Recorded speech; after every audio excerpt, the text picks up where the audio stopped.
संभल में police firing में जिस तरह से 5 नौजवानों की मौत हो गई, जिसमें एक नाबालिग है, अब दूसरी तरह का जुल्म वहां पर शुरू हो गया है। गिरफ्तारियां, बेजा गिरफ्तारियां, 2500 के करीब लोगों के खिलाफ एफआईआर दर्ज की गई है, अज्ञात लोगों के खिलाफ। 2 दर्जन के करीब मुसलमानों को गिरफ्तार कर लिया गया है। उन पर तमाम तरह की धाराएं, एनएसए से लेकर तमाम तरह की धाराएं लगाने की तैयारी पुलिस के जरिए की गई है। और कल रात, पूरी रात मुसलमानों के घरों पर तांडव मचाता रहा पुलिस प्रशासन। उनके घरों में तोड़फोड़ की गई। एक ऐसा ही वीडियो सोशल मीडिया पर वायरल हो रहा है जिसमें यह दावा किया गया है कि पुलिस के जरिए इस घर को तोड़ा गया है। टेबल, शीशे की फ्रिज, तमाम सामान को लाठी डंडों से तोड़ दिया गया है। ये आरोप घर वाले लगा रहे हैं।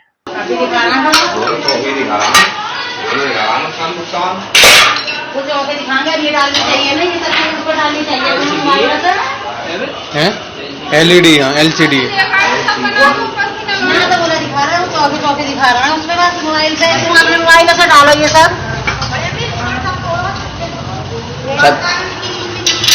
छत का भी कर रहा है, मतलब कैमरा सही ना इसकी सामने को देखो।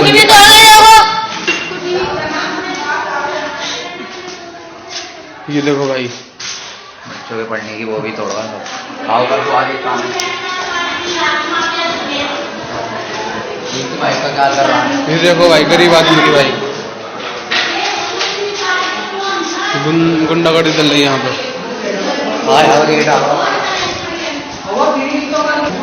चलते हैं ऊपर।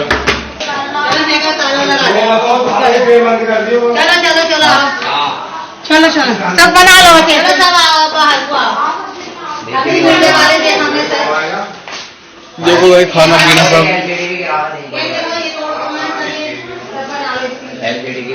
सबकी चल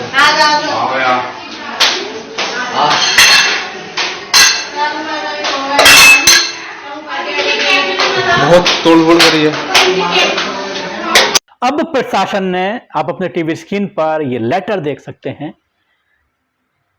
उत्तर प्रदेश पुलिस और संभल की पुलिस ने, प्रशासन ने ये लेटर जारी किया है जिसमें तमाम सामाजिक संस्था, जो भी सोशल वर्क का काम करते हैं, मजहबी जमातें या फिर पॉलिटिकल पार्टीज के लीडरों पर पाबंदी लगा दी गई है कि 1 दिसंबर तक कोई भी संभल ना जाए।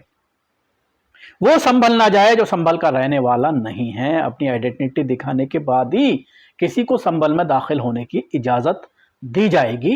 ये ऑर्डर जो है अभी प्रशासन के जरिए जारी किया गया है। भीम आर्मी के चीफ ने जाने की आज कोशिश की थी, लेकिन उनको यहीं गाजियाबाद का जो टोल प्लाजा है उस पर ही उनको हिरासत में ले लिया गया, आगे नहीं जाने दिया गया और उसके वापस उनको दिल्ली भेज दिया गया है। पहले वो लीडर हैं जिन्होंने जाने की कोशिश की है। हालांकि राहुल गांधी का भी ट्वीट आया है, राहुल गांधी उस ट्वीट पर भी घिरते हुए नजर आ रहे हैं। और प्रशासन ने आनन फानन में दिए गए संभल के शाया मजामत के फैसले को जबरन लागू करवाने के मामले में पूरे संभल में कानून व्यवस्था का बंटाघार कर दिया है। मुस्लिम समुदाय के 5 लड़कों की प्रशासनिक हत्या कर दी हो।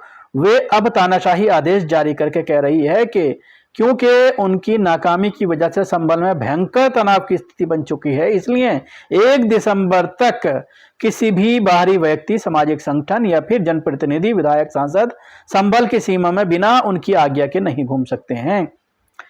अब सवाल यही है, बहुत बढ़िया, पहले आप लोगों की हत्या कर दीजिए, मासूमों की हत्या कीजिए, कानून को बिल्कुल ताक पर रख दीजिए, पूरे इलाके में दंगा भड़काइए, आग लगवा दीजिए और मुसलमानों को प्रताड़ित कीजिए। अगर कोई उनका हालचाल जानने के लिए पहुंचे तो आप उनको इजाजत भी नहीं दें।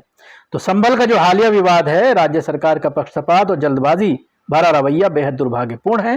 हिंसा और फायरिंग में जिन्होंने अपनों को खोया है, उनके प्रति तमाम लोगों की गहरी संवेदनाएं हैं। प्रशासन द्वारा बिना सभी पक्षों को सुने और असंवेदनशीलता से की गई कार्रवाई के माहौल और बिगाड़ दिया है और कई लोगों की मृत्यु का कारण बना है, जिसका सीधा जिम्मेदार ये भारतीय जनता पार्टी की सरकार है। भाजपा का सत्ता का दुरुपयोग हिंदू मुसलमानों में समाज के बीच दरार और भेदभाव पैदा करने के लिए काफी है। इसके अलावा थोड़ी सी इस जामा मस्जिद की बारे में मैं आपको बताना चाहूंगा, और जो लोग वहां पर इस पूरे घटनाक्रम के लिए जिम्मेदार हैं एक एक करके उनके बारे में भी थोड़ा सा जान लीजिए।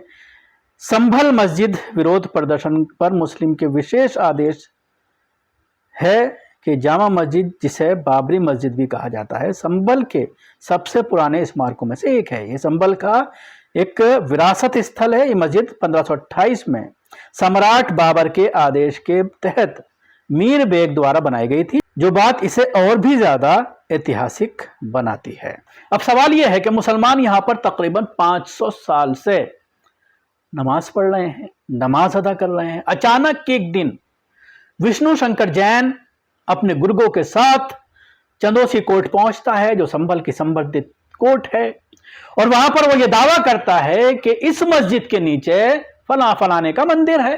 कोर्ट याचिका को सुनवाई के लिए एक्सेप्ट करती है, तुरंत उस पर सर्वे कमीशन बनाकर यह फैसला करती है कि 1 हफ्ते के अंदर सर्वे कमीशन अपनी रिपोर्ट पेश करे, और उसी दिन 2 घंटे बाद डीएम अपने दल बल के साथ, कमीशन के साथ मस्जिद में पहुंचते हैं। 2 घंटे तक सर्वे होता है, संतुष्टि जताते हैं। अगले दिन इलेक्शन होता है। इलेक्शन का रिजल्ट जिस दिन आता है, उसके अगले दिन फिर दल बल के साथ फिर पहुंच जाते हैं डीएम साहब और कहते हैं कि वो पहले जो सर्वे हुआ है वो ठीक नहीं हुआ, दोबारा से सर्वे कराया जाएगा इसका, और फिर मुसलमान इजाजत देते हैं। लेकिन उसके बाद जो पूरा घटनाक्रम होता है वो अब हमारे सामने है। बहरहाल सर्वे होता है, कोई हो हल्ला नहीं। इसके बाद मुस्लिम पक्ष की कई मीटिंग होती हैं, हाई कोर्ट का मामला तय होता है। अचानक सुबह में फिर जुलूस के साथ नारे लगाते हुए सर्वे टीम आ जाती है और फिर वो सर्वे करने लगती है, और फिर यहां से विवाद शुरू होता है। उसके बाद कमाल संभालते हैं संभल के एसओ, जिनके वीडियो आप डायरेक्ट फायर करते हुए देख सकते हैं। लगता है जैसे जनाब वर्दी में सीमा पर खड़े हुए हैं। पुलिस दावा कर रहे हैं कि जो लोग गोली से मारे गए हैं उनके जेब में चाकू था। ये उसी पुलिस कंपनी के आदमी हैं जो 2 दिन पहले मुस्लिम महिलाओं के ऊपर पिस्तल तानते हुए नजर आए थे। ये उसी कंपनी के हैं। और उसके साथ ही कमिश्नर कहते हैं कि हमने लाठी चलाई, फिर रबर की गोलियां और फिर बुलेट। दावे सब हवाई हैं, गोली सीधे चलाई गई है। और ये वही कमिश्नर साहब हैं जो पहले रामपुर में डीएम थे और यूनिवर्सिटी का गेट जिन्होंने गिरा दिया था।